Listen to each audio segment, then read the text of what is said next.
Production funding for Flying Squirrels Insider is made possible in part by Clean water is one of our most valuable resources. Conserving it should be all of our responsibility. Remember every day to make every drop count. Wash full loads, take shorter showers, turn off your faucet. Water, use it wisely. Let's commit to conserve. and by Medarva, providing mobile vision and hearing screenings to prepare preschoolers for kindergarten.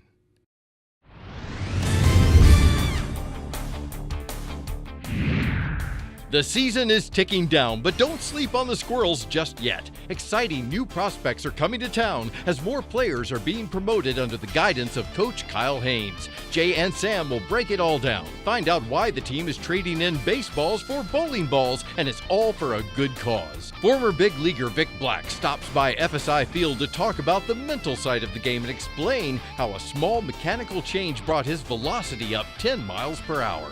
Plus, we take a behind-the-scenes look at how our hosts prep to go on the radio 140 times a season. And here they are now, Sam Ravitch and Jay Burnham.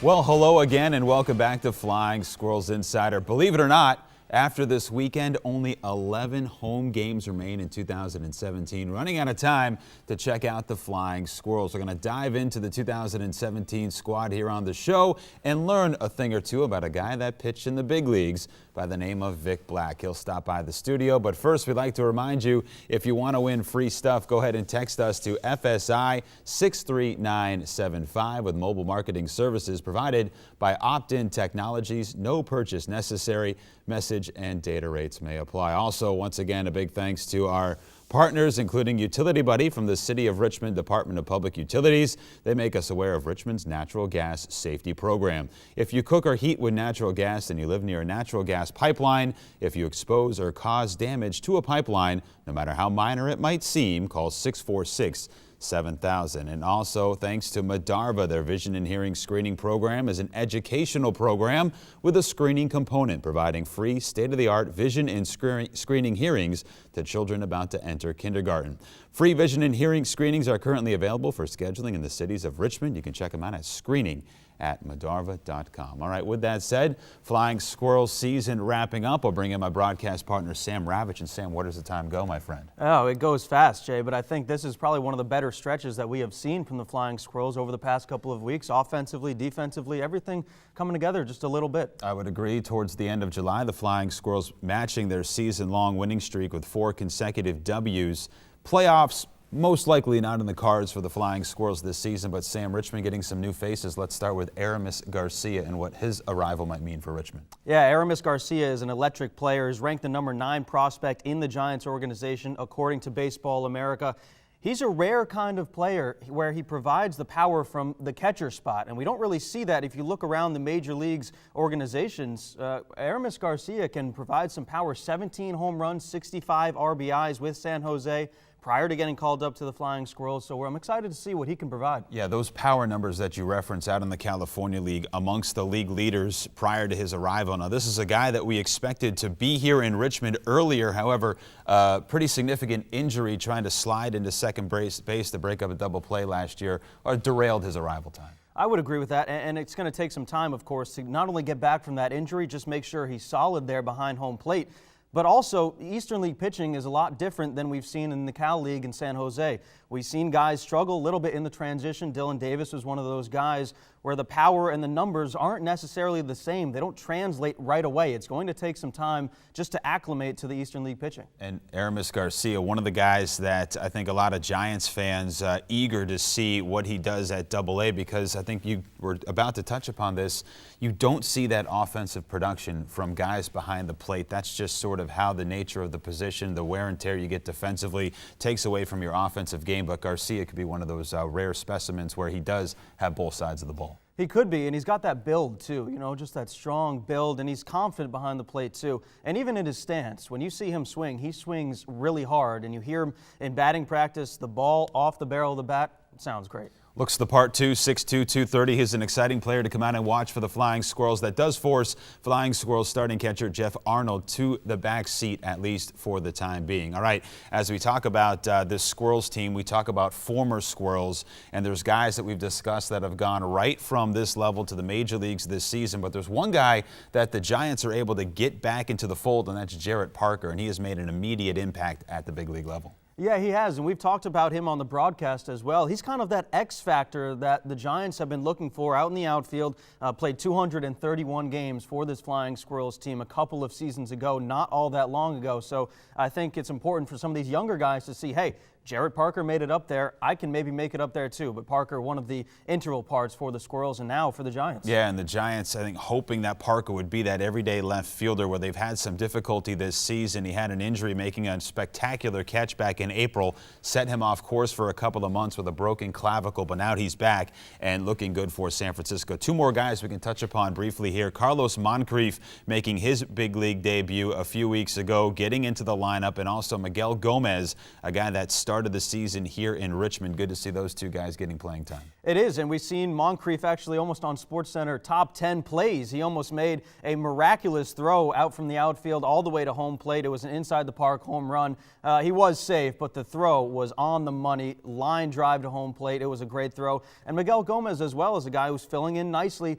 He can fill in second base, pinch hit as well. So it's really good to see these guys go up to the next level and produce immediately. And an opportunity for guys still as the season wraps up. You got the rosters expanding in September, so who knows, guys from this Squirrels team will continue to get called up to the major leagues. All right, how about guys at this level right now that have made an impact? Let's talk about Tyler Sear. I know we've mentioned him over the course of the season, but he's approaching some single season records for the Flying Squirrels the way that he's been able to save games. Yeah, Jay, I mean, he's been lights out. Tyler Sear has this curveball that is just electric, and when he is on, he is on. He's untouchable. Sear with 15 saves so far this season. And to be quite honest, Jay, I think if he had more opportunities to save some games, the numbers would be close to the single season high record. Yeah, that's Rafael Cova, if you recall, back in the early days of the Flying Squirrels franchise. He saved 23 games. You see Josh Osich on that list as well, and Heath Hembry. So good company there with guys that have big league time. Yeah, and Tyler Sear, an all-star this season at this level, and he continues to impress, even in non-save situations, which is some of the times that we're going to see Tyler Sear now towards the end of the season, because you want to get him some time from the bullpen. He's still very electric from the bullpen, whether it's a save situation or not. The fastball, command, low in the zone. He doesn't walk all that many batters, which is key. And we just received this news last night, and we can talk about it on the final show as well. But Baseball America, really the most respected publication regarding minor league baseball, announced that Tyler Sear, along with manager Kyle Haynes, have been added to their best tools edition of their survey that they do every season. So Haynes has been essentially dubbed the best prospect manager in minor league baseball. Congratulations to him. Congrats to manager Kyle Haynes. He likes to go on the golf course too and have a good time with us. But no, he's really done a great job this season with this team. Despite the wins and loss records, he's really added some morale in that clubhouse. So it's good to see. And I think it's hard for fans sometimes to see past the wins and losses, but there's a lot more that goes into it, including getting guys to the next level. When you talk about the Flying Squirrels this season, they've been able to do just that. And actually the most recent player to get called up to AAA, Slade Heathcott. So the Squirrels going forward without him, but deserved for him to get to that next level. Yeah, very much so. And I think Slade Heathcott was a guy who can patrol the outfield, center field. It was a great spot out there for him.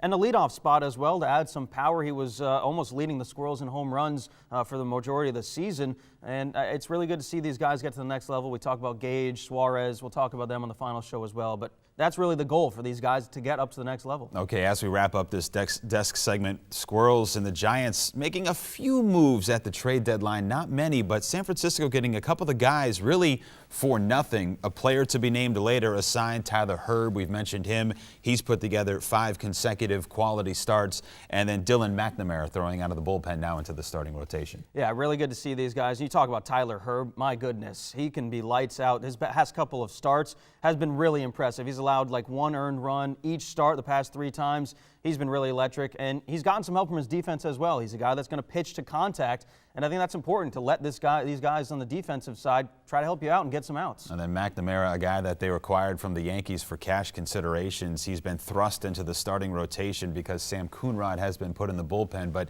he's a guy in 1 or 2 innings at a time can really get it done. Yeah, they're trying to stretch him out into a starter's role, and I think that it's a possibility that he can fill that role, but you get for this time being, they really needed a guy to fill in that starter's role for Sam Coonrod, who's going to be out in the bullpen, but McNamara can throw strikes and get outs just as well. Just over 20 games remaining in the 2017 season. It's been a blast. Thanks, Sam. Yep, certainly has. All right, more to come here on Flying Squirrels Insider, including what are the Squirrels doing bowling? We'll talk about that next here on FSI.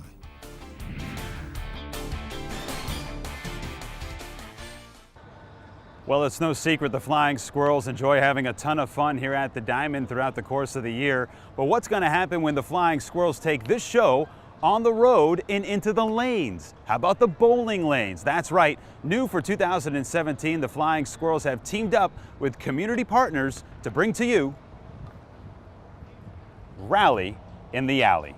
We're going to go into what the Squirrels off season is and host the Rally in the Alley with you and Barton Mallow, the foundation, raising money for renovating local area ballparks. And anytime we can collaborate with the Squirrels and the fine organization that you guys are, it's always a win-win. How many bowling alleys can we fit, and how many lanes can we fit in this building? I don't know. That's a trade secret. Okay. So we don't want to, we don't want to give out. Oh, you need to buy tickets to Rally in the Alley and come out and see that. If we tell them all the good stuff, they wouldn't want to come. Okay. But suffice to say, it's going to be a heck of a place. It's really unique because it'll be race weekend, and there's going to be a lot of fanfare over there anyway because it's Dale Jr.'s last race in Richmond, and I think that's going to prove to be very, very special because he is unquestionably the most popular driver in NASCAR.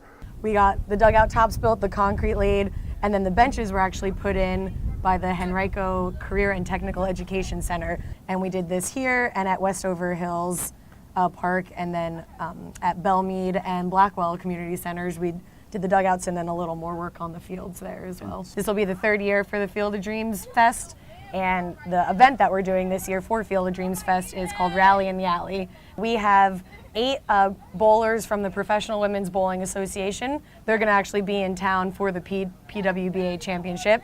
8 of them are going to stick around and bowl with us, and then we have Ricky Stenhouse Jr. from NASCAR, Coach Mike Rhodes, VC head basketball coach, and then Coach Chris Mooney with the University of Richmond, and our very own Steve Klein will be out here bowling. It's really a melting pot of sports, both locally and nationally, tied into what we hope will be a really fun, upbeat, one-of-a-kind event that raises money for these charities. What do you think? What do you think Kleiner's bowling abilities are? I actually think he'll be a good bowler. Yeah, he's got that kind of bowling background. I could see him, just rolling some strikes up. I have a feeling he grew up in bowling alleys. Yeah. I'm going to tell you, he is a sneaky good athlete. I've seen him work on the basketball floor. He's a ringer. Bowling should be easy for Klein. Yeah, I mean, no doubt. Maybe his elbows are going to get in the way of those pointy elbows he's got, but he's definitely a ringer with the bowling ball, I guarantee. I've never seen him bowl, but I know he's a ringer. Well, Kleiner looks like Fred Flintstone. So if you remember the old Flintstones, Fred Flintstone was a very good bowler for the Water Buffaloes. Yeah. So you would think that Klein would be a great bowler. So this is 36,000 square feet, right? Yes. And this space that we're standing in is going to be transformed into a bowling alley. It is, and it's a Virginia State landmark. Can you get any better than that? I mean, you have the combination of racing, bowling, history, the Commonwealth, right here. They used to show cows and hogs and all sorts of stuff in here, but now it's going to be a bowling alley for the first time ever. It's Thursday night before Friday race week, so just add it on to your plans. Go to the Friday night race, go to the Saturday night race, and go to Rally in the Alley on Thursday right there at Richmond Raceway.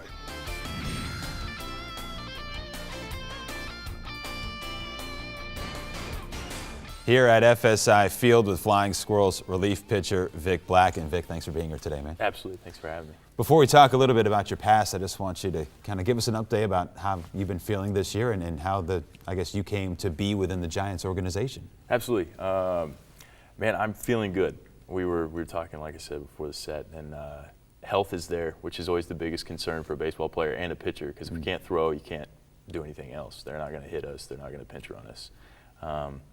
But yeah, I took last year off, minor surgery, a little more up and down than I thought it would be because it was no ligament repair, just bone. But Giants took a chance. They kind of needed some people to fill some spots, and I had a previous history with them through, I think, trying to be acquired through other organizations to get over here in San Fran. So, man, just lucky enough to be here and get an opportunity. You made your big league debut with the Pittsburgh Pirates. You were traded to the New York Mets. Can you tell us a little bit about your time in New York? I know you've told me kind of on our broadcast about what a thrill that was to pitch in the Big Apple. Oh, man. Yeah, I got to give thanks to Pittsburgh that they really took a shot. Drafted me high, but I had injuries early on, and they stuck with me and gave me the opportunity. And then got traded to New York, which guys seem to shy away from. The Big Apple, like you said, the lights, the camera, just everything seems to zoom in on New York City. But for me, coming from Amarillo, it was like the opposite. It was like, oh man, I've never seen this many people in my life. Like, they're all coming to see me pitch. Yeah. This is the Stores are open 24 hours a day. Wow, hey. I can make the most of this. So yeah, it was like Hollywood, but on the East Coast. I mean, they embraced you. The fans were phenomenal. Got a great opportunity there. Injury eventually kind of tapered off, and what caused the decline there. But well, you had a great season in 2014 with New York, and then you mentioned the injuries. Trying to make your way back now with the Giants. You had to sit out all of last year. Can you tell us a little bit about what that might have meant to you, or did it mean to you? It ended up meaning more at the end than the beginning. I figured a year without baseball would be the worst year of my career yet. And looking back, it's probably the best. And I didn't have baseball. It was more being back around family, getting involved in church again, a lot of things that I had kind of pushed aside because I had made time for just baseball. And like I said, in New York, there's so many other things at your disposal. So like you can get caught up in going out or eating out or new people, new faces, other stars, so to speak. Like, and there's so many other things that can distract you. And so having that year off was incredibly meaningful just for me personally, and then preparing for this year. And you told me actually with the year off and with the surgery to deal with the bone spur, now you feel almost better than you were before. Absolutely. Yeah. Health-wise, I do feel great. Arm feels phenomenal. Go out and long toss every day, and it's as if I'm back at 23 in AA all over again, maybe in Trenton with you. Yeah, well, I told you when Vic first was signed by the Giants, I told him that one of the best innings I had ever seen was him throwing about 10 pitches and striking out 3 guys against the Trenton Thunder. Physical health is important. Yeah. Mental health is also important, and you've kind of, I guess, led a little bit of the mental health brigade in the clubhouse with dealing with crossword puzzles every day. How did you get turned on to that? Man, a couple of the guys in New York during spring training, the clubby would buy one paper, USA Today, sorry, and then he would make photocopies of the crossword. Wait, the guys can't afford their own copy of? They would pick up all the papers for whoever wanted to read them, things like that. And so we would pick them up and we'd race. And a bunch of the older guys, like, well, dude is not super old, but a lot of the guys, they would fly through them. It's like, this is ridiculous. Like, I don't know how you guys are so good at this. So I kept doing them, and now rather than sitting on my phone or watching a TV show, I've got books or do the crossword, and now I've got Nate Reed, I bring him a crossword, I bring Slanya a crossword every day. Like, it's kind of something to keep us from being so tuned into ourselves. And you're not just baseball, which can be all-consuming. Now, there are those crossword answers that kind of populate all the time, right? So once you get those down, you can sort of fill in some gaps there, huh? No doubt. Elon University, by the way, is a common yes, that and answer. Eton. Yeah. The old English university where Prince Harry, I guess, graduated. Yeah, I mean, some stuff that I've never known. Well, you got the Dallas Baptist education. I'm sure that carries you well. Absolutely. Yeah. All right. Well, hey, Vic, it's been a pleasure to get to know you this year, and we appreciate you taking the time here. No doubt. Thank you for having me. All right. More to come here on Flying Squirrels Insider, including we're going to check in to see what Sam Ravitch and I do during the day. Game number 113 of 140 set to go, and the first pitch of the day is a called Reich on the outside corner. Time. I'm here in the press box with the Flying Squirrels announcer, Sam Ravitch. Are you prepared for today's game, Sam? Yeah, the preparation kind of comes with the season as it goes along. You prepare at the beginning of the day, really, starting at 8 a.m. You get all the stat packs ready, all of the game notes going for the visiting broadcasters as well as our broadcast booth. The preparation also comes from talking to these players because they know better than we do. Jay and I will talk, after the game, before the game, just kind of talk about what we want to talk about and focus on, a couple of trends that we're seeing within the team. That's kind of how we prepare together. But really, we do kind of separate research, and then we have good banter that will build off of each other. We know these guys very well. Some of these guys have been here since the beginning. Some have just arrived a couple of weeks ago. That's kind of the thing of minor league baseball. Players will move up, move down, so you create relationships as they come and go. But some of the guys that have been here for quite a while now, I've made good relationships with. A lot of them are fairly young and close to my age, so it's easy to relate to some of those guys. So when Jay's on the road on the away games, what are you doing in Richmond? When the team's on the road and Jay is on the road with them, I will go over to the iHeart radio station in our Fox Sports 910 booth, and I will do the same thing I do here, essentially. The Flying Squirrels taking on the Erie Seawolves in Game 2 tonight up in Erie, Pennsylvania. We'll get you all set up with analysis, interviews, and your starting lineups on the Flying Squirrels pregame show. I do the Flying Squirrels pregame show, and after the game, I do the Flying Squirrels postgame show. So in between the game, I'm watching on MILB.TV or I'm listening to the radio broadcast, jotting down some notes of what I want to talk about in the postgame show. 1-1 drilled out to deep right field, high and deep. This ball is way out of here. Solo shot for Caleb Gindel, make it 2 home runs since arriving, just his 12th game in a Squirrels jersey. Do you ever listen to your voice on the radio? I don't listen to myself right after a game. Now with the baseball season kind of winding down, you're starting to listen back and listen to a couple of calls that you might have had that were good, and you start to create a reel to send out if you're going to do some college basketball games, college football games, what have you. So that's kind of when I go back and listen. I don't like to listen right after a game because then you start to lose your mind a little bit, I find. Slight drizzle falling out of the sky tonight. 2-strike pitch from Alexander is crunched deep out to left field. Stewart moving back along the warning track, looking up, and it's soaring, and so long. A solo blast for Schroeder. And what do you think of Jay's voice?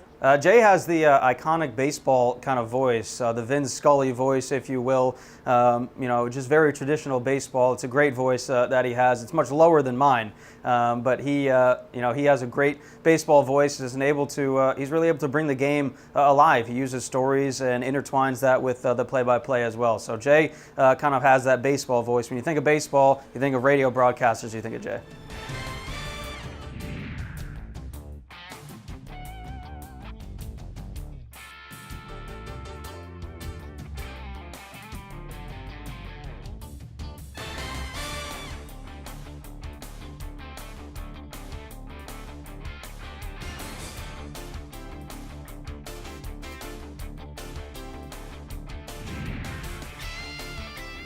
All right, we're here on FSI Field. We've done a lot of demonstrations this year about the physical aspect of the game. We have Vic Black to talk a little bit more about the mental side. And Vic, we're going to get into your current windup, but you had an interesting kind of backstory about being a guy that was drafted highly by the Pirates, however, not having a lot of success early on in your career. Can you tell us about that?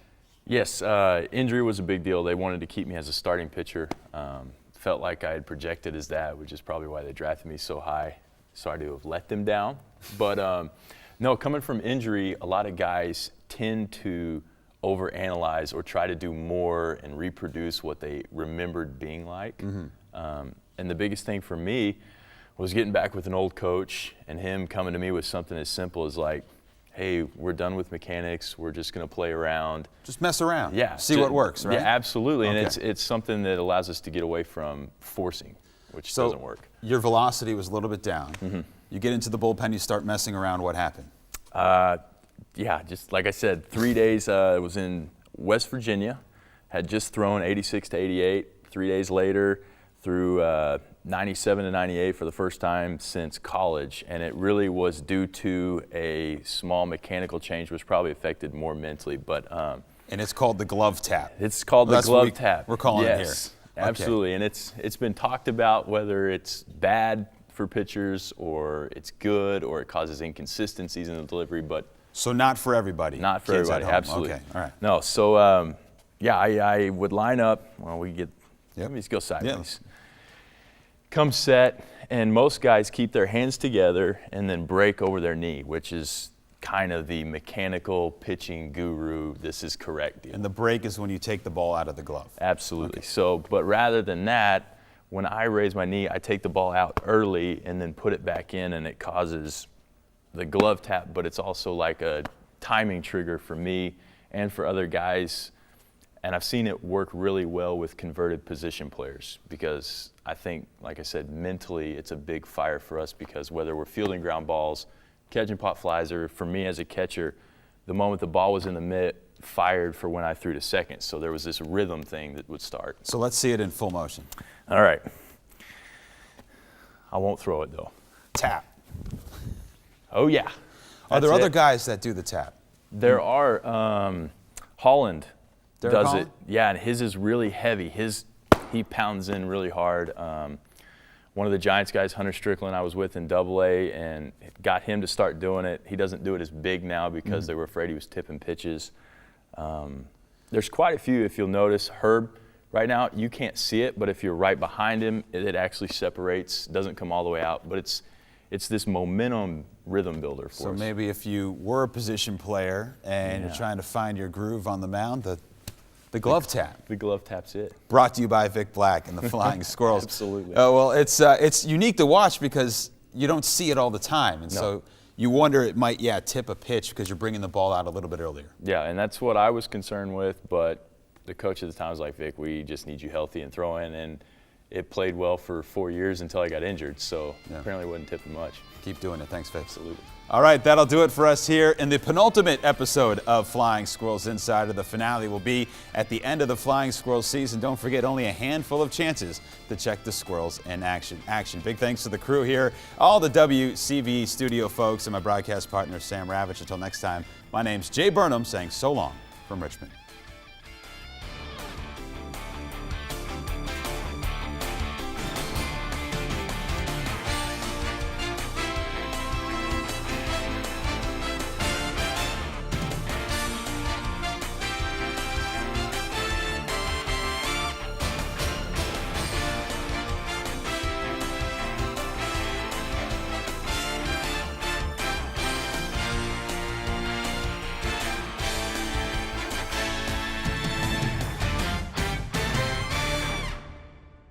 Production funding for Flying Squirrels Insider is made possible in part by Smell gas? Act fast. Don't just stand there. Leave the area. Get out. Go where the smell is no longer present and call 911. Making you aware, keeping you safe. We're Richmond's Natural Gas Safety Awareness Program. and by Medarva, providing mobile vision and hearing screenings to prepare preschoolers for kindergarten.